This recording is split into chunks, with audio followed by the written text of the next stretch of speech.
Bonjour à tous et bienvenue dans ce nouvel épisode d'History Club, le podcast qui vous raconte les petites histoires qui ont fait la grande.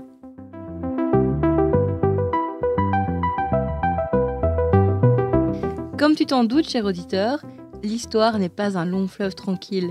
Le monde comme nous le connaissons aujourd'hui est la résultante de 1000 choix, de 1000 événements.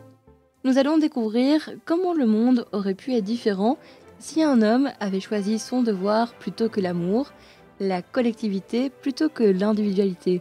Installe-toi confortablement, je vais te raconter comment l'Angleterre a failli ne pas être le pays que nous connaissons à cause du roi Édouard VIII. Édouard Albert Christian George Andrew Patrick David, mieux connu sous le nom d'Édouard VIII, est né le 23 juin 1894. Dans sa famille, on le surnomme David, et il vaut mieux parce qu'avec un nom aussi à rallonge, l'appeler à table, ça doit pas être simple. Édouard Albert Christian George Andrew Patrick David, à table! Il est le fils aîné du roi George V et de la reine Marie. Mais à la base, il n'était pas l'héritier du trône. Et non, en fait, il a un frère aîné, Albert Victor, qu'on surnomme Eddie. Oui, moi non plus, je vois pas le rapport. Malheureusement, Albert Victor décède d'une pneumonie 2 ans avant la naissance de David, et laisse donc la place d'héritier direct à David. Tu suis toujours ? Notre roi suit des études militaires au collège naval d'Osborne et puis va à celui de Dartmouth pour finir à la Royal Navy. En 1910, son grand-père, le roi Édouard VII, décède et son père, le roi George V, devient roi. Ce qui propulse David au statut de prince de Galles, c'est officiel, c'est lui le prochain héritier. Et puis la Première Guerre mondiale éclate.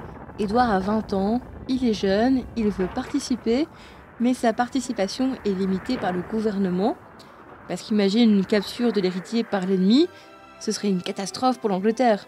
Et ça, j'avoue qu'au niveau chantage, ça aurait été top. Cependant, Édouard visite aussi souvent que possible les tranchées et les soldats, et il devient pilote. Il recevra même la croix militaire. Ouh. Après la guerre, le monde est à la fête. Le prince de Galles parcourt le monde pour représenter son père, et évidemment, tu sens un peu le truc arriver. Le mec est prince, il est beau, il est riche, il est élégant, et il est célibataire. Voilà, hein. Il est au sommet de sa popularité. D'ailleurs, à l'époque, il est la personne la plus photographiée du monde. Il profite de son aura princière pour être un vrai coureur de jupons. Il en fait tomber des femmes. Il sort dans tous les endroits à la mode. Il boit, il fume. Il enchaîne les relations avec les femmes mariées ou même avec les femmes pas mariées. D'ailleurs, Alan Lascelles, secrétaire particulier du prince, déclare que pour une raison héréditaire ou psychologique, son développement mental s'est arrêté lorsqu'il avait atteint l'adolescence. Aïe, ça fait mal, hein. Son père est désespéré de son incapacité à se ranger. Il dira lui aussi « Après ma mort, ce garçon va se ruiner en 1 an. » Ah oui, on tire à balles réelles. Il va tenir ce train de vie pendant une 10aine d'années, jusqu'à The Rencontre.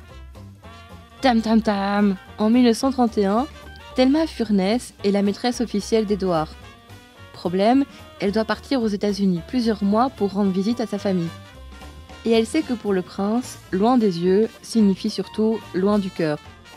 Elle demande alors à sa meilleure amie, Bessie Wallis Warfield, une américaine divorcée et remariée, de la remplacer dans le lit du prince pour le tenir au chaud. Elle s'exécute, mais problème, il tombe follement amoureux. C'est le début d'une histoire d'amour indestructible qui va modifier l'histoire anglaise, et qui, vous vous en doutez, ne plaît à personne. Et ce qui devait arriver arriva. En 1936, le roi George V meurt. Il est donc temps pour le prince de monter sur le trône. Et si les monarques anglais sont considérés comme des gens froids, c'est parce que le moindre geste peut être interprété par le public comme une critique du gouvernement en place. Et le futur roi, lui, il n'hésite pas à critiquer le gouvernement en place, mais très ouvertement. Et sa relation avec Wallis met aussi les ministres mal à l'aise. Édouard prévient néanmoins le monde, il va épouser Wallis. Scandale! Une femme divorcée, remariée, américaine, qui a des liens avec les Allemands. Bref, il n'y a rien qui va. C'est vraiment le pire choix d'épouse qu'on puisse faire pour la famille royale et pour le gouvernement. Et oui, pour qu'un membre de la famille royale se marie, il faut l'accord des ministres. On les espionne. On découvre que sa maîtresse est très très intéressée par les affaires d'État. Le roi partage les dossiers secrets avec elle, et ça va tellement loin qu'on n'apporte plus les dossiers sensibles à Buckingham. Le 16 novembre 1936, le roi invite le premier ministre de l'époque, Stanley Baldwin, au palais de Buckingham. Il lui dit enfin ce que tout le monde appréhende, il veut épouser Wallis Simpson. Baldwin lui répond que c'est impossible pour un membre de la famille royale d'épouser une femme divorcée et encore mariée, et que le peuple de l'église ne tolérait pas Wallis en tant que reine. Édouard tente alors le tout pour le tout en disant « Si vous ne voulez pas que je l'épouse, alors j'abdiquerai ». Malheureusement pour lui, on lui répond « Banco ». Et là tu te dis, cher auditeur, mais enfin c'est le roi, il peut faire ce qu'il veut. Et non. S'il avait épousé Wallis sans le consentement des ministres, il aurait alors provoqué la démission du gouvernement et du coup une crise constitutionnelle. Le 10 décembre 1936, Édouard VIII signe les actes d'abdication en faveur de son frère Albert, connu sous le nom de George VI. A few hours ago, I discharged my last duty as king and emperor. And now that I have been succeeded by my brother, the Duke of York, my first words must be to declare my allegiance to him.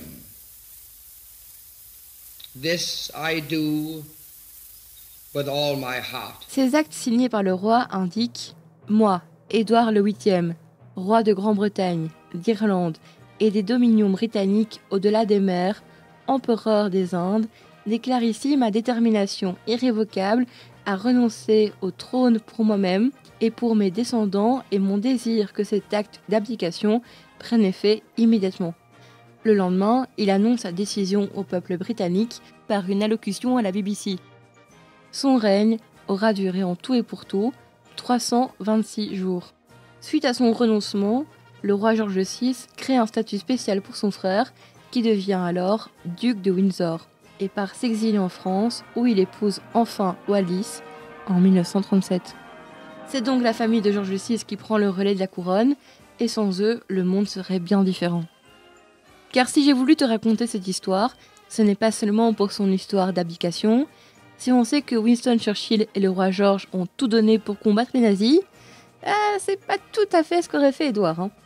Et oui, lorsqu'il était encore prince, Édouard avait une sympathie pour les nazis. Et les dossiers Malbourg en témoignent. L'ancien roi a toujours approuvé le combat d'Hitler dans sa lutte contre le communisme. Et il souhaite un rapprochement entre l'Angleterre et l'Allemagne, ce qui lui vaut la colère de son père et du gouvernement. Le 27 octobre 1937, un an après son renoncement, il part en voyage de noces. Alors tu te dis, un endroit romantique, Venise, Bruges. Non, il choisit Munich, où il est reçu par Hitler. Hitler et Édouard imaginent même un plan où, en cas d'invasion allemande de l'Angleterre, le couple maudit pourrait accéder au trône. Le couple est présenté à plusieurs dignitaires nazis comme Goebbels. Ils sont même reçus dans le fameux Nid d'Aigle, la résidence du Führer, où au bout d'une heure et demie, le duc de Windsor est convaincu qu'Hitler est un homme pacifiste et le voit comme un visionnaire. Le couple est alors utilisé pour promouvoir le régime nazi. Pendant la Seconde Guerre mondiale, l'ex-souverain multiplie les déclarations appelant à se ranger du côté d'Hitler. Il aurait profité de son statut pour renseigner l'Allemagne sur l'état de l'Angleterre lors des bombardements et passer certains renseignements classés de top secret. Il devient alors un traître. Winston Churchill décide de l'exiler aux Bahamas pour qu'il reste loin de la politique. Il n'est jamais dit qu'Édouard VIII connaissait vraiment les desseins ignobles du Führer, mais qu'il était sans doute séduit par l'idée de revenir sur le trône avec son épouse. Heureusement pour nous, Winston Churchill et George VI ont permis à l'Angleterre de lutter contre le nazisme. Comme quoi, une histoire d'amour peut modifier le cours du monde. Et s'il n'était pas tombé amoureux de Wallis, est-ce qu'il aurait été séduit par les Allemands ? Ou est-ce que sa soif de pouvoir l'aurait perdu ? En tout cas, une chose est sûre, moi je ne voudrais jamais d'un monde où la reine Elisabeth II n'aurait pas été reine. C'était History Club, à bientôt.